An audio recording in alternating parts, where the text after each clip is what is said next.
क्रिस्त में मेरे बहुमूल्य भाइयों, बहनों, बच्चों एवं माताओं, आप सबों को जय यीशु। दुनिया के शांति दाता हमारे प्रभु यीशु क्रिस्त की कृपा, शांति, अनुग्रह, आशीष, समाधान, कृपा, प्रेम सदा सर्वदा आपके एवं आपके परिवार के साथ रहे। आज सारी दुनिया बड़ी धूमधाम से और नव वर्ष का त्योहार मना रही है। और आज के इस दिन में आप सबों को और इस नूतन वर्ष का शुभकामनाएं अदा करता हूं। Wishing all a very happy new year. क्रिस्त में प्यारे भाइयों और बहनों, और आज के दिन हम सबों के लिए बड़ी खुशी और आनंद का दिन है। आज हम इस नया साल का पहला दिन में प्रवेश कर रहे हैं और हर एक इंसान के मन में एक अलग प्रकार की खुशी का महसूस होती है। इस नूतन वर्ष में ईश्वर अनेक प्रकार की कृपा, वरदान और आशीष हमें देंगे। यानी आज का दिन हम में से हर एक व्यक्ति और एक उम्मीद करते हैं, और ईश्वर और मेरे जीवन में, मेरे व्यक्तिगत जीवन में, पारिवारिक के जीवन में अनेक प्रकार की ढेर सारी खुशियां देंगे। यानी ये नया वर्ष, ये नूतन वर्ष मेरे लिए, मेरे परिवार के लिए बड़ी उम्मीद और खुशी लेके आएंगे करके हम विश्वास करते हैं। जो बीते साल में जो भी घटनाएं घटी थी, जो भी बुरी बातें थी, उन सबको भूलकर एक नई उम्मीद के साथ इस नूतन वर्ष को हम स्वागत करते हैं। और ये नूतन वर्ष में हमने जो प्लान किए हैं, जो योजना बनाई हैं, जो सपना हमने देखे, सब कुछ पूरा होने की उम्मीद करते हैं। अपने और सपनों को साकार करने की उम्मीद करते हैं। जी हाँ, क्रिस्त में प्यारे भाइयों और बहनों, ना सिर्फ आप और मैं, लेकिन सारी दुनिया में रहने वाले बड़े उल्लास और उमंग के साथ और ये त्योहार मना रहे हैं, यानी ये नूतन वर्ष का। लेकिन हम क्रिस्तीय भी किसी से कम नहीं है। हमारे लिए दो प्रकार की खुशियाँ, एक तो नूतन वर्ष को स्वागत करते हैं, दूसरा और आज ही के इस नया साल के प्रथम दिन जनवरी 1 तारीख को माँ मरियम का पर्व, महापर्व हम मना रहे हैं। माँ मरियम का, ईश्वर की माँ का पर्व हम मना रहे हैं, यानी माँ मरियम का मातृत्व का दिवस हम मना रहे हैं। जी हाँ, क्रिस्त में प्यारे भाई और बहनों, कितनी अच्छी बातें, कितनी अच्छी शुरुआत है नया साल का। ये नया साल माँ मरियम के चरणों में समर्पित करते हुए, माँ मरियम के मध्यस्थी द्वारा ईश्वर से प्रार्थना करते हुए एक नए साल में हम कदम रख रहे हैं। जो जब हम माँ मरियम के साथ मिलकर जब परमेश्वर से प्रार्थना करते हैं, प्रभु यीशु से प्रार्थना करते हैं, निश्चित रूप से माँ मरियम हमारे हर प्रार्थनाओं को सुनकर और हमें सब कुछ दिला देगी। हर प्रकार के वरदान, कृपा, आशीष और हमें दिला देगी करके एक विश्वास है। जी हाँ, क्रिस्त में प्यारे भाइयों और बहनों, और इस नूतन वर्ष में हर एक व्यक्ति बड़ी उम्मीद करते हैं, और ईश्वर मेरी प्रार्थनाओं को सुनेंगे और मेरे परिवार में सुख, शांति और समृद्धि, विकास, उन्नति बड़ी पैमाने पर हमें प्रदान करेंगे करके एक विश्वास है, एक अटूट विश्वास करते हैं। और जो लोग बीमार से पीड़ित हैं, वो आशा करते हैं, विश्वास करते हैं ईश्वर पर, परमेश्वर और मुझे और चंगाई उन्हें प्रदान करेंगे। जो काम रुक गया था, उस काम को और प्रभु और उसको ठीक कर देंगे करके एक विश्वास है। यानी कुल मिलाकर हम सब बड़ी उम्मीद की आशा करते हैं, और ईश्वर और इस साल हर दिन, हर वक्त और खुशी, आनंद हमें प्रदान करेंगे, हर काम में सफलता प्रदान करेंगे, पारिवारिक जीवन अच्छा रहेगा, यानी यही अपेक्षा करते हैं।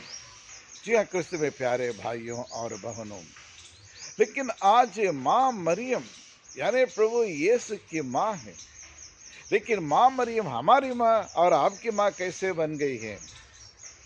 प्रिय विश्वासियों, माँ मरियम हमारी माँ बनने से पहले या प्रभु यीशु की माँ बनने के पहले अपने आप को, स्वयं को और संपूर्ण रीति से परमेश्वर को, ईश्वर को ने समर्पित किया है। उसके बाद ही वह प्रभु यीशु की माँ बनी है। प्रभु यीशु की माँ बनने के कारण और वह आपकी माँ, मेरी माँ, सारी मानव जाति की माँ, ईश्वर की माँ बन गई है। और कितने अद्भुत और एक अनुभव है हमारे लिए क्रिस्त में प्यारे भाइयों और बहनों, कि हम उन लायक नहीं थी, लेकिन प्रभु ईश्वर ने और अपनी माँ को आपकी माँ बना दिया, मेरी माँ बना दिया, सारी मानव जाति की माँ बना दिया है। जी हाँ क्रिस्त में प्यारे भाइयों और बहनों, ये माँ, माँ का शब्द सुनते ही हमारे शरीर के रोंगटे खड़े हो जाते हैं। क्योंकि माँ क्या है और माँ का परिभाषा क्या है।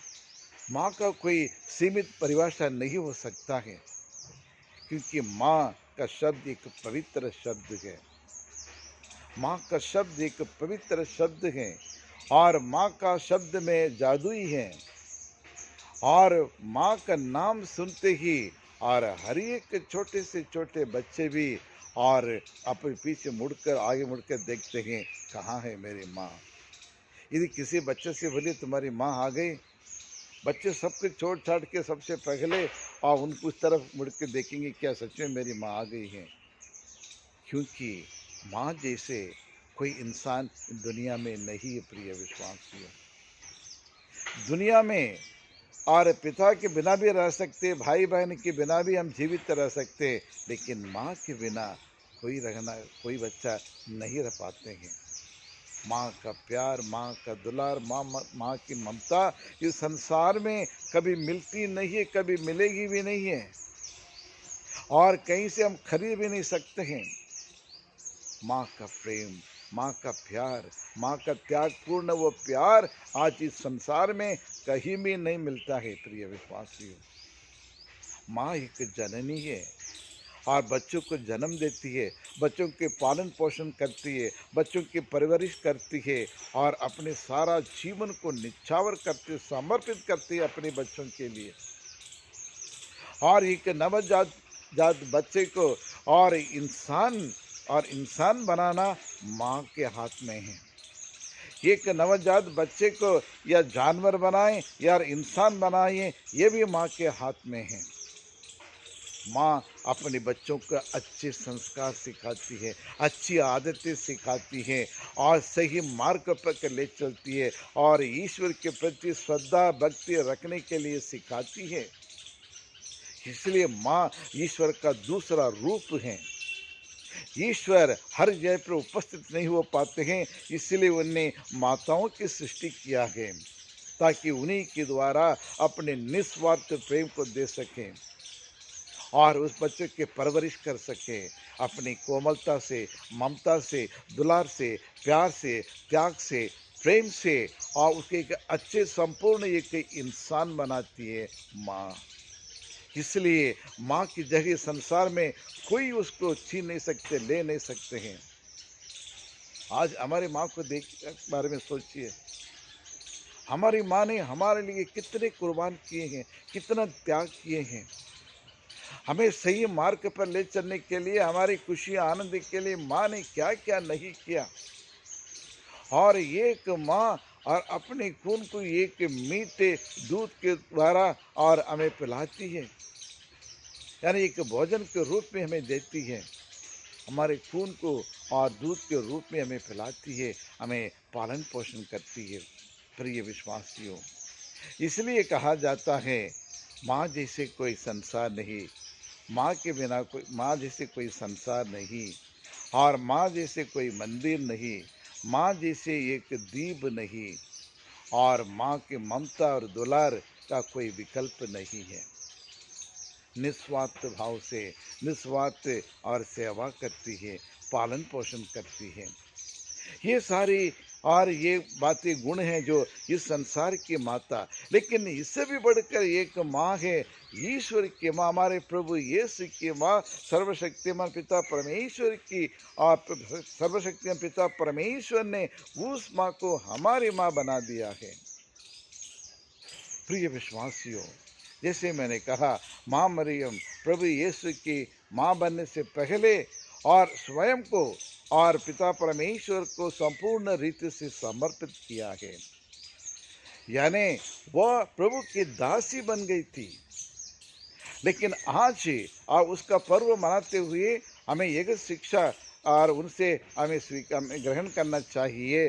जिस प्रकार माँ मरियम और ईश्वर की दासी बनी है, उसी प्रकार आप और मैं और हम भी ईश्वर के दासी, ईश्वर का दास बनना चाहिए। हम अपनी इच्छा के लिए नहीं, लेकिन परिवार की इच्छा के लिए, परिवार की उन्नति के लिए, विकास के लिए, दूसरों की भलाई के लिए, दूसरों की उन्नति के लिए हम ईश्वर के सामने दास और दासी बनना चाहिए। माँ मरियम ने दुख के समय, मुसीबत के समय और अभी परेशान नहीं हुई थी, लेकिन सब कुछ ईश्वर के सामने, ईश्वर के चरण में समर्पित की। उसी प्रकार आज हम भी हमारे दुख, तकलीफ, वेदनाओं को, पीड़ाओं को, चुनौतियों को और बीमारियों को और ईश्वर माँ मरियम के चरण में समर्पित करें, क्योंकि माँ मरियम आपके लिए, मेरे लिए मध्यस्थता बनकर हमारे लिए सिफारिश करेगी। और ये दूसरा सीख है। और हम प्रभु के दास बनना चाहिए। और माँ मरियम, जिसको माँ मरियम की हमारे लिए मध्यस्थता बनकर हमारे लिए प्रार्थना करती है, निवेदनों को स्वीकार करती है और हर प्रकार के आशीष अपने पुत्र यीशु के द्वारा दिलाती है। यही है माँ का एक परम कर्तव्य है। जी हाँ क्रिस्त में प्यारे भाइयों और बहनों, और माँ मरियम जिस प्रकार हम देखते हैं गलाती के नाम संत पौलुस का पत्र में हम देखते हैं, अध्याय मेरे ख्याल से अध्याय 3 और 1 हमें ये देखने को 4 और 2 में देखने को मिलता है। और मनुष्य एक स्त्री मनुष्य और अपने पापों में गिर पड़े थे और पाप में ये जीवन बिताने लगे, पाप के सागर में डूबते रहे। तब उनको बचाने के लिए और मनुष्य के द्वारा प्रभु एक मनुष्य की स्त्री के द्वारा, एक स्त्री के द्वारा और ईश्वरीय संसार में आए हैं। और हम ये वहाँ देखते हैं, गणना ग्रंथ में हम देखते हैं, अध्याय 3:1 में देखते हैं, और वह एक स्त्री के द्वारा मानव जाति में और ये पाप आया है, श्राप आया है। और नया विधान में हम देखते हैं एक दूसरी एक नई हेवा के द्वारा और मानव जाति को बचाने के लिए और एक स्त्री आई है, यानी पुराने हेवा और नई हेवा। एक के द्वारा, एक स्त्री के द्वारा पाप इस संसार में आया, श्राप इस संसार में आया, मृत्यु संसार में आए। लेकिन दूसरी नई हेवा यानी माँ मरियम के द्वारा संसार की मुक्ति आया है। जी हाँ क्रिस्त में प्यारे भाइयों और बहनों, और इन सब कार्य में माँ मरियम का एक अहम भूमिका है। मुक्ति, ईश्वर की मुक्ति योजना में एक अहम भूमिका निभाई है हमारी माता मरियम। हमारी माँ मरियम का कोई तुलना नहीं है, और इसलिए ईश्वर ने उसको माँ बनाया कि सारी मानव जाति के माँ बना दिया है, ताकि जब हम परेशान में हैं, दुख में, तकलीफ में, हम उस माँ के पास जा सकें और उनके मध्यस्थता के द्वारा प्रार्थना कर सकें। आज सारी दुनिया ये नव वर्ष में माँ मरियम का मातृत्व का त्यौहार मना रही है। आज हम अपने माता पिताओं के लिए, अपने माताओं के लिए, बहनों के लिए और अपने परिवार में रहने वाले ये बालिकाओं के लिए, विधवाओं के लिए और इस नववर्ष में ईश्वर से प्रार्थना करें। यदि स्त्री और महिला नहीं, वो परिवार नहीं है, या महिला के बिना या स्त्री के बिना, माँ के बिना और मनुष्य अधूरा है, परिवार अधूरा है। परिवार के बच्चों को परवरिश नहीं कर सकते हैं। माँ की ममता, माँ की दुलार, माँ का प्यार की बहुत सख्त ज़रूरत है प्रिय विश्वासियों। लेकिन आज नारी के प्रति हमारा क्या विचार है? आज हमारे देश में, हमारे समाज में नारी को कितना महत्व देते हैं, कितना सम्मान देते हैं, कितने आदर करते हैं, जरा मनन चिंतन करके देखिए। आज ये त्योहार मनाने के लिए और इन सवालों का जवाब ढूंढना बहुत ज़रूरी है। क्या आज माँ का कहना मानते हैं? क्या माँ को सम्मान देते हैं? क्या परिवार में एक बेटा और बेटी तो ज़्यादा बेटी को महत्व देते हैं, बेटी को नहीं करते हैं? क्या दोनों बराबर नज़र से हम देखते हैं? या फिर आज और महिलाओं को, स्त्रियों को और किस प्रकार के दर्जे हम देते हैं समाज में, किस नज़र से उन्हें देखते हैं? क्या सिर्फ ये संतान उत्पन्न वाला एक मशीन के समान उसको हम उसको देखते हैं, या सचमुच और मेरा कंपेनियन करके, मेरे जीवन साथी करके वो दर्जा देकर उसकी मान सम्मान और मान मर्यादा देते हैं? ये बहुत बड़ा सवाल है प्रिय विश्वासियों। आज समाज में देखिए छोटे छोटे बच्चों के साथ बलात्कार होता है, सोच भी नहीं सकते हैं। परिवार के लोग ही और समाज के लोग भी और जहाँ पड़ोस में रहने वाले ही उन छोटे छोटे नासमझ बच्चों के साथ बलात्कार करते हैं, उसके छेड़खानी करते हैं, और ऑफिस में, दफ्तर में, हर जगह पे महिलाओं के साथ और शोषण करते हैं। क्या हम ये कह सकते हैं हम एक आधुनिक दुनिया में हैं? इस आधुनिक दुनिया में और स्त्रियां भी कई ऐसी चीज़ों के मोह माया में फंसे हैं, गलत रास्ते पर चलते हैं, वासनाओं के शिकार बन जाते हैं। क्या यही है मातृत्व का और महत्व? और इन सभी बुराई को दूर करने के एकमात्र और रास्ता है, वह है माँ मरियम के पास आए, ईश्वर के पास लौट आए। माँ मरियम के लिए ईश्वर एक मुक्तिदाता बन गया है, लेकिन आपके लिए, मेरे लिए, हम सबों के लिए मुक्तिदाता वह परमेश्वर है, प्रभु यीशु है। और इसलिए जिसे माँ मरियम जैसे हम प्रभु के पास आना है। और माँ मरियम ने सब बातों को, ईश्वर के वचन को अपने हृदय में संजोए रखे, उस पर मनन चिंतन किया। उसी प्रकार रोज ही ईश्वर के वचन को ग्रहण करे और ईश्वर के और हर एक वाणी को ग्रहण करे, हमें हमारे मन में रखते हुए मनन चिंतन करे, ताकि हम ईश्वर के निकट जा सकें, ईश्वर के सानिध्य में सुरक्षित रह सके। एक माँ अपने बच्चों की सुरक्षा प्रदान करती है। और कुछ साल, मेरे ख्याल से 2014 में, जब एक बस में मैं ट्रैवल कर रहा था और एक माँ बस से उतर कर जा रही थी, सामने से दूसरी एक बस आई और माँ पहले रोड क्रॉस कर लिया, लेकिन 2-3 साल के, 3-4 साल, 3-3.5 साल के बच्चे होंगे जो वो पार कर रही थी, जाते हुए फिर लौट के आई। इतने में और बस आई, उसको मारने वाले थे, लेकिन माँ ने पीछे मुड़कर देखकर छलांग मारी, बच्चे को उठाकर भागने की कोशिश की, नहीं गिर पड़ी, लेकिन बस उसके पैर के ऊपर चला गया, दोनों पैर कट गए, लेकिन बच्चे को कुछ भी नहीं हुआ। Praise the Lord, thank you Jesus. देखिए एक माँ का प्रेम, भले मैं कैसे भी हूँ, लेकिन मेरी बच्ची को, मेरी बेटी को बचाने करके वो माँ ने अपने जान को और खतरा में डालकर उसके गिर पड़ी, लेकिन दोनों पैर कट गया, लेकिन उसके बहुत खुशी थी, लेकिन रोई नहीं, कुछ नहीं। सब लोग स्तंभित हो गए थे और देखा तो उस बच्चों को देख रही कि बच्चों का जी खरोच आया नहीं आया करके उसको देख रही, लेकिन ये परवाह नहीं कि उनके पैर, दोनों पैर कट गया, जरा सी एक बूंद भी और आंसू उनकी आंखों से नहीं आई। यही है माँ की ममता, माँ का प्रेम, निस्वार्थ प्रेम, त्यागपूर्ण प्रेम। प्रिय विश्वासियों, आइए आज हमारे परिवार में हमारे माताओं के साथ, हमारी बहनों के साथ और विधवाओं के साथ, बालिकाओं के साथ हमारा व्यवहार कैसा है, हमारी नज़र कैसा है। और आज की दुनिया में देखते हैं और इसके विपरीत हैं, इसके लिए माँ मरियम से प्रार्थना करें, माँ मरियम सबों की रक्षा कर सके, यही प्रार्थना करते हैं हमारे प्रभु यीशु क्रिस्त के द्वारा। आमीन आमीन। Wishing all a very prosperous and new year, and may God bless you and may our Mother Mary always will protect you and deliver you from all kinds of evils. God bless you.